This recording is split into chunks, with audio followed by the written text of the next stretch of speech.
Hello प्यारे बच्चों, कैसे हो आप सभी। मैं हूं व्यास सर, आप सभी का स्वागत है हमारे आज के लेक्चर में। हमारा आज का lecture class 12 unit number 5 surface chemistry. इसमें हमने लास्ट क्लास में नेचर ऑफ एडजॉर्बेंट के ऊपर हमने बात की थी, जैसे फैक्टर अफेक्टिंग ऑफ एडजॉर्प्शन, ये यहाँ पास में टॉपिक था, जिसमें कौन कौन से फैक्टर अफेक्ट करते हैं उनकी लिस्ट हमने बताई थी। 4 प्रकार के फैक्टर हमको पढ़ने हैं। नेचर ऑफ एडजॉर्बेंट मतलब सोलवेंट को हम एडजॉर्बेंट बोलते हैं, जिसकी मात्रा ज्यादा हो, इसको तो हमने देख लिया था लास्ट टाइम में। आज हम देखने वाले हैं second factor, nature of adsorbent मतलब सोल्यूट का नेचर कैसा होना चाहिए, और आज हम बात करेंगे टेम्परेचर की। तो पहला वाला हमने कंप्लीट कर लिया था, ये मैंने पानी वाला एग्जांपल दिया था, याद है आप सभी को। आज हम देखने वाले हैं सेकंड फैक्टर, और सेकंड फैक्टर कौन सा है, नेचर ऑफ एडजॉर्बेंट। हम यहाँ पर स्पेशली गैस के लिए बात करने वाले हैं। अब बहुत अच्छे समझना, हमारे पास में ऐसी गैस जो आसानी से लिक्विफाई हो जाएगी, मतलब ऐसी गैस जो आसानी से लिक्विड में कन्वर्ट हो जाएगी, उसका एडजॉर्प्शन आसानी से होगा। आप ये बात समझ रहे हो। कोई गैस है जितना आसानी से, जितना इजीली, जितना सरलता से लिक्विड बनाएगा, वो गैस उतने सरलता से एडजॉर्बेंट होगा। मतलब क्या हुआ कि सरफेस के ऊपर जल्दी से जाकर के वो गैस चिपक जाएगी। जो गैस, फिर समझो दोबारा, इंपोर्टेंट पॉइंट है, जो गैस जितने ज्यादा आसानी से लिक्विफाई होगा, वो गैस उतना ही आसानी से एडजॉर्बेंट हो जाएगा। क्लियर है। इजीली लिक्विफाई गैस मतलब क्या हुआ, मतलब ये हुआ having higher tendency to become liquid. Liquefiable gas मतलब क्या हुआ, मतलब वो हायर टेंडेंसी रखेगा लिक्विड बनाने की, which term should have greater intermolecular force of attraction। ये वाली बात समझ में आएगी। यहां पर सीधी एक बात समझो, आप इन सबको मत समझो, सीधे स्ट्रेट फॉरवर्ड बात समझो। जो गैस जितना ज्यादा आसानी से लिक्विफाई होगी, वो गैस उतने आसानी से एडजॉर्बेंट हो जाएगी या एडजॉर्ब्ड हो जाएगी। क्लियर है, बात समझ में आ रही। अब यहां पर जो बताने जा रहा हूं वो बहुत इंपॉर्टेंट है। यहां पर एक टर्म आती है क्रिटिकल टेम्परेचर। क्रिटिकल टेम्परेचर यदि ज्यादा होगा तो लिक्विफाइड आसानी से हो जाएगा। क्रिटिकल टेम्परेचर जितना ज्यादा होगा, लिक्विफाई उतना ही आसानी से होगा। अब ये क्रिटिकल टेम्परेचर क्या है देखो, for liquefaction of a gas certain minimum temperature cold critical temperature is required. तो हमारे पास में एक टेम्परेचर होता है, उसके बियॉन्ड लिक्विफिकेशन जो होता है गैस का, वो आसान नहीं होता है। जिस टेम्परेचर पर एक टेम्परेचर होता है पर्टिकुलर, उस टेम्परेचर के बियॉन्ड ही हमारे पास में लिक्विफिकेशन एक टेम्परेचर होता है, उसके ऊपर ही हमारे पास में टेम्परेचर होना चाहिए। क्रिटिकल टेम्परेचर ज्यादा तो लिक्विफाई आसानी से होगा। इस वाली बात को याद रखना। क्रिटिकल टेम्परेचर जितना ज्यादा होगा, लिक्विफिकेशन उतना ज्यादा होगा, और लिक्विफिकेशन जितना ज्यादा होगा, एडजॉर्बेंट उतना ही ज्यादा होगा। अब देखो जरा यहां पर, higher the critical temperature of a gas more easy it will be liquefied. वही हमने बोला कि टेम्परेचर यदि ज्यादा होगा, higher critical temperature of a gas का यदि क्रिटिकल टेम्परेचर ज्यादा होगा, तो वो आसानी से, मोर इजीली, किसमें, लिक्विफाई में कन्वर्ट हो जाएगी। इस प्रकार से एडजॉर्ब टू ग्रेटर एक्सटेंट।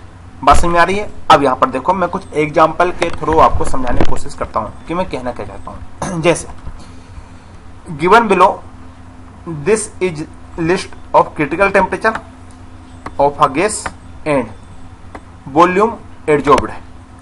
अब यहां से बहुत अच्छे समझना, एक टेबल है, ये टेबल में आप चाहो तो ऐसे इसका पार्टीशन कर लेना। मैंने पार्टीशन नहीं किए थे, ये ऐसा पार्टीशन कर लेना आप, ठीक है। नोट्स तो आप बना ही रहे हैं, तो इसको आप ऐसे पार्टीशन कर लेना। अब देखो प्यारे बच्चों, समझो हमारे पास में कोई गैस है, सपोज को हमारे पास में SO2 है। SO2 के लिए क्रिटिकल टेम्परेचर हमारे पास में कितना है, 430 है। अमाउंट एब्जॉर्ब इन ml में यदि हम बात करें तो कितना ज्यादा जाएगा, देखो क्रिटिकल टेम्परेचर ज्यादा हुआ तो कितना एब्जॉर्ब हुआ, 380। कितना एब्जॉर्ब हुआ, 380। क्रिटिकल टेम्परेचर थोड़ा सा कम हुआ, देखो ये 430 है, ये 406 है, थोड़ा कम हुआ, तो यहां पर हमारे पास में जो एब्जॉर्ब है अमाउंट वो भी कम हो गया। क्रिटिकल टेम्परेचर यहां और कम हुआ तो हमारे पास में यहां पर एब्जॉर्ब्ड और कम हो गया गैस का। अब CH4 के लिए क्रिटिकल टेम्परेचर 190 है, तो यहां पर एब्जॉर्ब कितना हुआ, 16.2। CO के लिए, कार्बन मोनोऑक्साइड के लिए क्रिटिकल टेम्परेचर 4 है, तो यहां पर एब्जॉर्ब कितना हुआ, 9.3। यहां पर N2 के लिए क्रिटिकल टेम्परेचर कितना हुआ, 126, तो यहां पर हमारे पास में एब्जॉर्ब कितना हुआ, 8.0। और यहां पर H2 के लिए क्रिटिकल टेम्परेचर कितना है, 33, तो यहां पर कितना एब्जॉर्ब हुआ, 4.5। मतलब समझ में आ रही है क्या बोल रहे हैं। क्रिटिकल टेम्परेचर यदि ज्यादा होगा तो जो हमारे पास में अमाउंट है एब्जॉर्ब का गैस का वो भी ज्यादा होगा। जैसे ये वाला क्रिटिकल टेम्परेचर ज्यादा था तो अमाउंट ज्यादा है, यदि क्रिटिकल टेम्परेचर कम होगा तो जो अमाउंट है वो हमारे पास में एब्जॉर्ब का वो कैसा हो जाएगा, कम हो जाएगा। तो यही बात समझाने की है और समझाना चाहता हूं मैं कि यदि क्रिटिकल टेम्परेचर ज्यादा होता है तो गैस का एब्जॉर्ब ज्यादा होगा, और क्रिटिकल टेम्परेचर यदि कम है तो गैस जो है वो कम मात्रा में एब्जॉर्ब होगी। क्लियर है। अब देखो जरा, अब यदि मान लीजिए क्रिटिकल टेम्परेचर आपके पास में कम है तो क्या क्या होगा, पहली कंडीशन, यदि क्रिटिकल टेम्परेचर कम है तो क्या होगा, इजी लिक्विफिकेशन डिक्रीज हो जाएगा, मतलब लिक्विफाई आसानी से नहीं हो पाएगा, और लिक्विफाई आसानी से नहीं होगा तो एब्जॉर्प्शन डिक्रीज हो जाएगा, एब्जॉर्प्शन भी आसानी से नहीं होगा। समझ रहे हो क्या बोल रहा है, फिर समझो। यदि हमारे पास में क्रिटिकल टेम्परेचर कम है, जैसे इसके लिए था, ये देखो क्रिटिकल टेम्परेचर यदि हमारे पास में डिक्रीज है तो इजी लिक्विफिकेशन नहीं होगा, मतलब वो डिक्रीज हो जाएगा, लिक्विफाई होना कम हो जाएगा, और लिक्विफाई होना कम हो जाएगा तो एब्जॉर्प्शन भी क्या हो जाएगा हमारे पास में, कम हो जाएगा। कुल मिलाकर हमारे पास में क्रिटिकल टेम्परेचर कैसा होना चाहिए, ज्यादा होना चाहिए। क्लियर है, बात समझ में आ रही है। अब यहां से देखो, अब यहां जरा ध्यान देना, ऊपर जो टेबल में ध्यान देना, यहाँ पर क्या है, यहाँ पर है SO2, यहाँ पर है NH3, यहाँ पर है CO2, यहाँ पर है CH4, फिर है CO, फिर है N2, फिर है H2। अब हमारे पास में आता है नीचे, इस प्रकार से जो गैस है जैसे SO2 हुआ, Cl2 हुआ, NH3 हुआ एक्सेट्रा आर इजिली लिक्विफाई हो जाएगी, are absorbed to a greater extent. ये हमारे पास में आसानी से और ज्यादा मात्रा में क्या हो जाती है, लिक्विफाई होती है और एब्जॉर्ब हो जाती है। जबकि हमारे पास में कुछ गैसेस हैं जैसे नाइट्रोजन हुआ, O2 हुआ, H2 हुआ एक्सेट्रा, ये डिफिकल्ट है, इसलिए इनका लिक्विफिकेशन इतना आसानी से नहीं हो पाता। क्लियर है, बात समझ में आ रही है। तो इस प्रकार से हमारे पास में ये फैक्टर हुआ कंप्लीट, पहला। अब हम बात करते हैं सेकंड फैक्टर की। सेकंड फैक्टर है हमारे पास में कौन सा, टेम्परेचर का। सेकंड फैक्टर कौन सा है हमारे पास में, टेम्परेचर का। टेम्परेचर ऑफ सरफेस, सरफेस के ऊपर हमारे पास में टेम्परेचर का क्या इफेक्ट होता है, अब इसको देखने वाले। अब टेम्परेचर ऑफ सरफेस की यदि हम बात करते हैं, सरफेस के ऊपर जो टेम्परेचर है यदि हम उसकी बात करते हैं तो वहां पर हमको क्या देखना पड़ता है, मतलब कुल मिलाकर बात यह है कि एब्जॉर्प्शन में अब टेम्परेचर का क्या रोल है, एब्जॉर्प्शन में टेम्परेचर का क्या रोल है, इस बात को हमको देखना है। देखो जरा, जैसे एक एग्जांपल से समझो, यहां लिखा भी है मैंने, हिंदी में लिखा हुआ है। देखो प्यारे बच्चों, आप सभी जानते हैं कि जब सर्दी आती है, विंटर का जो दिन होता है, सर्दी में हमारे पास में सर्दी में हमारे पास में जो आपकी विंडो होती है, हमारे पास में क्या होती है, विंडो होती है। विंडो के ऊपर आप देखते होंगे कि छोटी छोटी ओस की बूंदें जम जाती है सर्दी के दिन में। आप देखते हैं ये क्या है, हमारे पास में विंडो है, ये हमारे पास में क्या है, विंडो है। ठीक है, तो सर्दी में जो कांच होती है उसकी सरफेस पर पानी की बूंद, जिसको हम ओस बोलते हैं, वो ज्यादा चिपक जाती है। मतलब हम क्या बोलेंगे कि पानी का क्या हुआ, एब्जॉर्प्शन हुआ, पानी का क्या हुआ, एब्जॉर्प्शन हुआ। अच्छा ये बताओ, विंडो तो अभी भी आपके घर में होगी, कांच की विंडो है। इस समय जब आप सो के उठते हो मॉर्निंग में, तो कांच के ऊपर क्या पानी की बूंद दिखती है आपकी, जिसको हम ओस बोलते हैं। ओस क्या बोलते हैं हम, जिसको ओस बोलते हैं। जो छोटी छोटी पानी की बूंदें चिपक जाती है उसको हम ओस बोलते हैं। आप देखोगे वहां डॉटेड दिखाई देंगे, ठीक है। ये जो विंडो थी हमारे पास में, मान लो ये विंडो है यहाँ पास में, यहाँ पर ऐसे डॉट दिखाई देते हैं, सुबह पानी के डॉट दिखाई देते हैं, पानी जमा हुआ होता है, इसको हम ओस बोलते हैं। क्या बोलते हैं हम इसको, ओस बोलते हैं। तो ये कब होता है, ये सिर्फ सर्दी के दिन में ही होता है। क्या इस समय आपको ऐसी ओस दिखाई दी, नहीं देती। समझो, पानी का जमना सर्दियों के दिनों में विंडो के ऊपर, ये किसका एग्जाम्पल है, ये एग्जाम्पल है आपके पास में एडजॉर्प्शन का, कि पानी की बूंदें कांच के ऊपर एडजॉर्ब हो गई, क्योंकि सरफेस फिनोमिना है। एडजॉर्प्शन क्या है, एडजॉर्प्शन आपका एक सरफेस फिनोमिना है।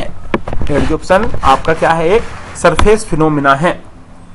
तो पानी की बूंद विंडो के ऊपर चिपकती है, तो ये क्या हुआ, इसका क्या हुआ, इसका एडजॉर्प्शन हो गया। किसका, ये इसका क्या हो गया, एडजॉर्प्शन हो गया। बात समझ में आ रही है। पानी की बूंद यदि चिपकी हुई है तो इसका क्या हो गया, एडजॉर्प्शन हो गया। समझ में आ रही है कि नहीं आ रही है। पानी की बूंद का क्या हो गया, हमारे पास में एडजॉर्प्शन हो गया। अब समझो जरा, इतनी बात तो आपको समझ में आ ही गई होगी। अब देखो प्यारे बच्चों, हमारे पास में जब सर्दी का दिन होता है तो ये बताओ टेम्परेचर ज्यादा होता है कम होता है, बताओ टेम्परेचर ज्यादा होता है कम होता है सर्दियों के दिनों में। स्वाभाविक है, टेम्परेचर हमारे पास में लो होता है। इसका मतलब ये हुआ कि जितना कम टेम्परेचर होगा एडजॉर्प्शन उतना ही ज्यादा होगा। टेम्परेचर जितना कम होगा एडजॉर्प्शन उतना ही ज्यादा होगा। समझ में आ रही है। एडजॉर्प्शन यदि ज्यादा होगा, टेम्परेचर यदि ज्यादा होगा तो एडजॉर्प्शन कैसा होगा, कम हो जाएगा। समझ में आ रही है। देखो, इफ टेम्परेचर इंक्रीज, यही टेम्परेचर हम इंक्रीज कर दें सर्दियों के दिनों में, तो जो एडजॉर्प्शन है फिनोमिना वो डिक्रीज हो जाएगा। स्वाभाविक है भाई। मैंने वही आपसे बोला, इस समय आप अपने विंडो के ऊपर क्या ओस की बूंदें चिपकी हुई दिखाई देखते हैं? क्या अभी आपने देखा है कि आपकी विंडो के ऊपर ओस चिपकी हुई हो? नहीं देखी आपने, नहीं दिखती। क्यों नहीं दिखती? क्योंकि इस समय टेम्परेचर ज्यादा है। टेम्परेचर ज्यादा है तो हमारे पास में एडजॉर्प्शन फिनोमिना और कम है। लेकिन सर्दी के दिन में टेम्परेचर हमारे पास में कम होता है। सर्दी के दिन में टेम्परेचर हमारे पास में कम होता है। जब सर्दी के दिन में टेम्परेचर कम होता है तो जो पानी की बूंद है वो ज्यादा दिखाई देती है, तो एडजॉर्प्शन ज्यादा होता है। सीधी सी बात समझाना चाहता हूं, समझ गए। टेम्परेचर ऑफ सरफेस क्या होता है कि यदि टेम्परेचर ज्यादा है, यदि टेम्परेचर हमारे पास में ज्यादा है तो एडजॉर्प्शन, देखो वो यदि आप अभी मैंने एक बात की थी उससे आप रिलेट करके मत देखना।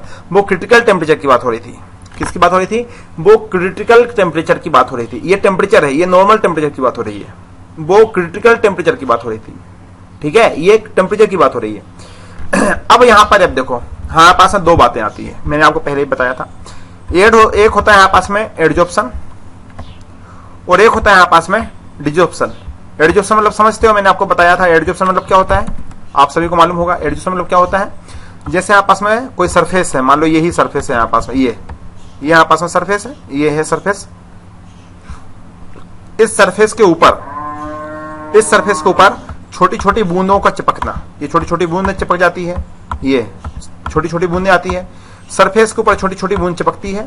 इसको हम क्या बोलते हैं? इसको हम बोलते हैं एडजॉर्प्शन। क्या बोलते हैं हम? एडजॉर्प्शन बोलते हैं।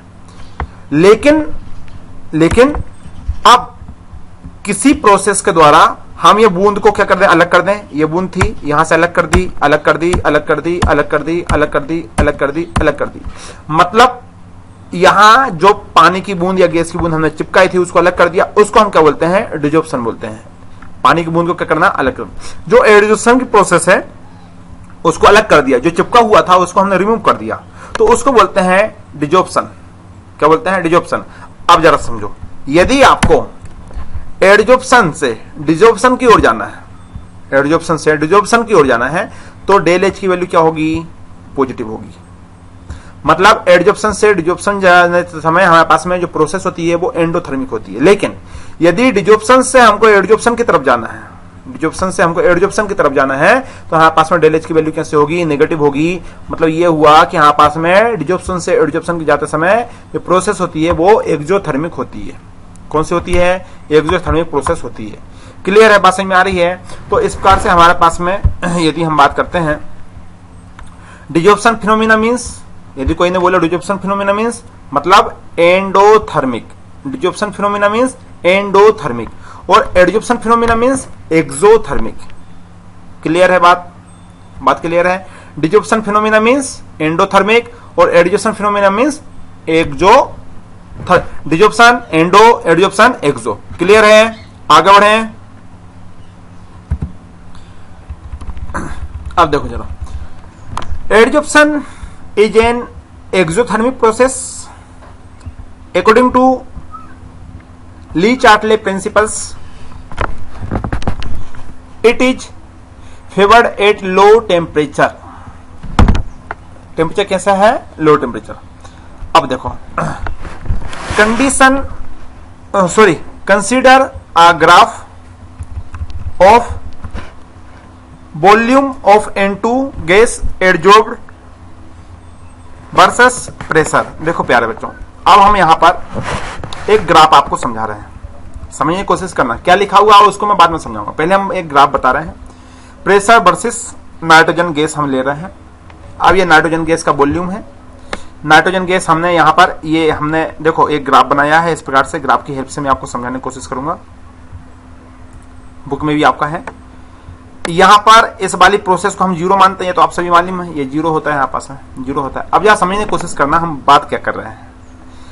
मान लीजिए आपने जो टेम्परेचर था वो सबसे कम रखा। समझने की कोशिश करना आप क्या कर रहे हैं। नाइट्रोजन का प्रेशर और टेम्परेचर के रिस्पेक्ट में हम बात कर रहे हैं। देखो, आपने सबसे पहले टेम्परेचर रखा 193। स्टार्टिंग में यहां से देखना, आपने प्रेशर कितना रखा 193 केल्विन। आपने टेम्परेचर कितना रखा 193 केल्विन। तो नाइट्रोजन हमारे पास में यहां से यहां तक ये क्या हुआ, एडजॉर्ब हुआ, एडजॉर्ब हुआ, एडजॉर्ब हुआ, एडजॉर्ब हुआ, एडजॉर्ब हुआ, नाइट्रोजन गैस एडजॉर्ब हुआ, यहां तक एडजॉर्ब हुआ। लेकिन उसके बाद में एडजॉर्ब होना बंद कर हो गया। अब वो एक कांस्टेंट हो गया। समझने की कोशिश करना, वो कांस्टेंट हो गया। समझ रहा हो, यहां से यहां तक वॉल्यूम 3 तक वो क्या हुआ, एडजॉर्ब हुआ, लेकिन उसके बाद में क्या हुआ, वो कांस्टेंट हो गया। कितने टेम्परेचर पे? 193। लेकिन यदि आपने टेम्परेचर इंक्रीज कर दिया, आपने टेम्परेचर इंक्रीज कर दिया मतलब कितना, 247 केल्विन कर दिया टेम्परेचर, कर दिया। तो नाइट्रोजन जो गैस था वो यहां से यहां तक एडजॉर्ब हुआ, एडजॉर्ब हुआ, एडजॉर्ब हुआ, एडजॉर्ब हुआ, और यहां से यहां तक अब वो कांस्टेंट हो गया। क्या हो गया, वो आपका कांस्टेंट हो गया। समझ रहा हूं। तो पहले ज्यादा एडजॉर्ब कहां हुआ था, इस वाले V3 को यदि हम देखें तो ये ज्यादा एडजॉर्ब हुआ था किस टेम्परेचर पे, जब 193 था। लेकिन अब हम V2 को देखें तो कम एब्जॉर्ब हुआ है किस टेम्परेचर पे, 247 केल्विन पे। लेकिन यदि मान लीजिए हम बात करते हैं इस टेम्परेचर की, मतलब टेम्परेचर हमने वो बढ़ा दिया, 273 केल्विन कर दिया हमने टेम्परेचर, तो जो नाइट्रोजन गैस थी वो एडजॉर्ब हुआ, एडजॉर्ब हुआ, एडजॉर्ब हुआ, एडजॉर्ब हुआ यहां तक। लेकिन इसके बाद में हमारे पास में ये कांस्टेंट हो गया। क्या हो गया, हमारे पास में ये कांस्टेंट हो गया। मतलब ये हुआ कि वॉल्यूम 1 पर हमारे पास में नाइट्रोजन गैस एब्जॉर्ब हुआ, एडजॉर्ब हुआ इस वाले टेम्परेचर पे। अब एक बात बताओ आप मेरे को, अब बड़े ध्यान से समझना, ज्यादा एडजॉर्ब कहां हुआ, सबसे ज्यादा एडजॉर्ब V3 पे हुआ, उससे थोड़ा कम V2 पे हुआ, और उससे थोड़ा कम V1 पे हुआ। तो मैंने आपसे यही कहा था कि हमारे पास में टेम्परेचर यदि कम होता है गर्मियों के दिनों में, सर्दियों के दिनों में टेम्परेचर कम होता है तो एडजॉर्प्शन हमारे पास में ज्यादा होता है। बताया था मैंने, एडजॉर्प्शन ज्यादा होता है। लेकिन कहीं टेम्परेचर थोड़ा ज्यादा कर देते हैं, जैसे सर्दियों के दिनों में दोपहर होने तक जो ओस की बूंदें हैं वो दिखाई नहीं देती है। भाई मॉर्निंग में यदि आप देखेंगे तो ओस की बूंद ज्यादा दिखाई देगी सर्दियों के दिनों में विंडो के ऊपर, है ना। थोड़ा टेम्परेचर ज्यादा हो जाता है 12 बजे तक तो ओस की बूंद थोड़ी कम हो जाती है। लेकिन शाम तक हम देखते हैं कि वो बूंद बहुत कम हो जाती है। क्यों, टेम्परेचर ज्यादा हो जाता है। हम बोलते हैं ना दोपहर में 12 बज गए, थोड़ी धूप निकल आई। ठंड के दिन में मॉर्निंग में ज्यादा ठंड होती है, आप स्कूल जाते हो तो स्वेटर पहन के जाते हो। क्यों जाते हो स्वेटर पहन के, क्योंकि मॉर्निंग में धूप कम होती है, टेम्परेचर कम होता है। जैसे जैसे दिन ऊपर बढ़ते जाता है, टाइम बढ़ते जाता है, 9 बजा, 10 बजा, 11 बजा, 12 बजा, 1 बजा, 2 बजा, 3 बजा, टेम्परेचर थोड़ा इंक्रीज होते जाता है। टेम्परेचर इंक्रीज होते जाता है, जो ओस की बूंदें थी वो क्या होती जाती है, डिक्रीज होती जाती है। मतलब जैसे जैसे टेम्परेचर इंक्रीज होगा वैसे वैसे एडजॉर्प्शन डिक्रीज होगा। अब बेटा आप प्रेशर को कितना ही बढ़ा लो, अब प्रेशर को आप कितना ही इंक्रीज कर लो, एडजॉर्प्शन होना बंद हो गया। क्यों बंद हुआ? क्योंकि सरफेस जो हो गया वो सारी खत्म हो गई, सरफेस ही नहीं बची। किसकी? नाइट्रोजन की या किसी भी गैस की सरफेस तो बचनी चाहिए, सरफेस ही नहीं है। एडजॉर्ब कहां से होगा? सरफेस खत्म हो गया, एडजॉर्प्शन का काम खत्म हो गया। तो इसी बात को बताया था किसने? एक साइंटिस्ट है जिसका नाम है फुडलीज। फुडलीज ने इस बात को समझाया है। आगे चल के अपन उनके इक्वेशन को भी सोल्व करेंगे, आगे चल के हम उनके इक्वेशन को भी सोल्व करेंगे कि उनके इक्वेशन को, फुडलीज के इक्वेशन को हम सोल्व करेंगे। अब देखो प्यारे बच्चों, हम जानते हैं वी नो दैट, हम जानते हैं कि प्रेशर इंक्रीज तो एडजॉर्प्शन ज्यादा होता है, और टेम्परेचर इंक्रीज तो एडजॉर्प्शन हमारे पास में कम हो जाता है। देखो अभी अपन ने पढ़ा था, ये देखो अभी आपने ये वाली बात प्रूफ की। जैसे जैसे टेम्परेचर हमने बढ़ाया, ये देखो टेम्परेचर हम बढ़ाते गए, पहले कम था फिर ज्यादा और ज्यादा, तो एडजॉर्प्शन हमारे पास में डिक्रीज हो गया। ये देखो पहले इतना एडजॉर्प्शन हो रहा था, टेम्परेचर कम था, तो जब टेम्परेचर हमने ज्यादा किया तो एडजॉर्प्शन कम हो गया। तो हमने ये बात प्रूव कर दी। क्या बात प्रूव कर दी? कि टेम्परेचर यदि इंक्रीज करते हैं तो जो एडजॉर्प्शन है वो डिक्रीज हो जाता है, एडजॉर्प्शन जो होता है वो डिक्रीज हो जाता है। ये देखो टेम्परेचर इंक्रीज तो एडजॉर्प्शन हमारे पास में डिक्रीज। और हम जानते हैं कि प्रेशर इंक्रीज तो एडजॉर्प्शन इंक्रीज। लेकिन बात यह है कि अब तुम यहां प्रेशर इंक्रीज करते रहो, कितना इंक्रीज क्यों ना करो, सरफेस ही नहीं बची तो अब क्या करोगे आप? कांस्टेंट बन गया वो, तो समझ रहे हो। अब बात यह है कि भैया टेम्परेचर इंक्रीज करने से एडजॉर्प्शन डिक्रीज क्यों हो जाता है? तो बात ऐसी है, जब टेम्परेचर इंक्रीज करते हैं तो गैस की काइनेटिक एनर्जी इंक्रीज होती है, जिससे वो भागने लगती है, जिससे वह भागने लगती है। भाई गैस की काइनेटिक एनर्जी ज्यादा हुई, जैसे ये सरफेस था, समझना, सरफेस के ऊपर आपकी गैस आ रही है, आपने टेम्परेचर बढ़ाया, गैस की काइनेटिक एनर्जी इंक्रीज हुई। जब काइनेटिक एनर्जी इंक्रीज हुई तो जैसे आएगी वैसे चली जाएगी। बात समझ में आ रही है? ऐसा नहीं है कि नहीं आई। बात यह है, ये सरफेस है, समझो पहले समझो, ये सरफेस है, इधर से गैस के मोलिक्यूल का आना होगा और इधर से गैस के मोलिक्यूल जाना होगा। जितने गैस के मोलिक्यूल आएंगे उतने गैस के मोलिक्यूल इधर चले जाएंगे। यहां से गैस के मोलिक्यूल कंटिन्यूअसली आ रहे हैं, लेकिन यहां से कंटिन्यूअसली जा रहे हैं, मूव हो रहे हैं। क्यों? क्योंकि काइनेटिक एनर्जी बढ़ गई, गैस की एनर्जी बढ़ जाएगी तो स्वाभाविक वेपर बनकर उड़ जाएगी। यहां पर गैस आया और यहां से विदिन अ सेकंड चला गया। समझ में आ रही है? यहां गैस आती है चली जाती है, यहां से गैस आती है और यहां से चली जाती है। क्यों? क्योंकि गैस की काइनेटिक एनर्जी इंक्रीज हो जाती है टेम्परेचर इंक्रीज होने से। क्लियर है? बात समझ में आ रही है? अब देखो यहां पर, as the temperature increase from 193 kelvin to 273 kelvin at a constant pressure, the volume of gas adsorbed decrease from, कहां से? V3 टू V1, वॉल्यूम 3 से वॉल्यूम 1 तक हमारे पास में क्या हो जाता है? डिक्रीज हो जाता है। जैसे यहां लिखा हुआ है, हमारे पास में देखो वॉल्यूम 1 था, वॉल्यूम 3 था, ये था वॉल्यूम 3, ये था हमारे पास में वॉल्यूम 1। क्लियर है? बढ़िया नोट्स बनाओ। अब देखो हमारे पास में आता है यहां पर फुडलीज एडजॉर्प्शन आइसोथर्म। अब हमारे पास में फुडलीज का आइसोथर्म आया। मैंने अभी बोला था कि इस बात को किसने समझाया? फुडलीज ने। तो यहां पर हमको पढ़ना है फुडलीज का आइसोथर्म। क्लियर है? अब हम यहां पर पढ़ने वाले हैं फुडलीज का आइसोथर्म। अब फुडलीज क्या कहता है? उनका एक इक्वेशन है जिसको हमने यहां पर सोल्व किया हुआ है, उसका एक ग्राफ भी है। इस ग्राफ को एक बार आप पढ़ लेना। इसको हम आने वाली क्लास में इसको हम कंटिन्यू करेंगे। आज का लेक्चर हम यहीं पर कंप्लीट करते हैं। आने वाले लेक्चर में हम इस फुडलीज को कंटिन्यूअसली करेंगे। सो जब तक पढ़ाई करते रहिए। Wish you all the best. Thank you.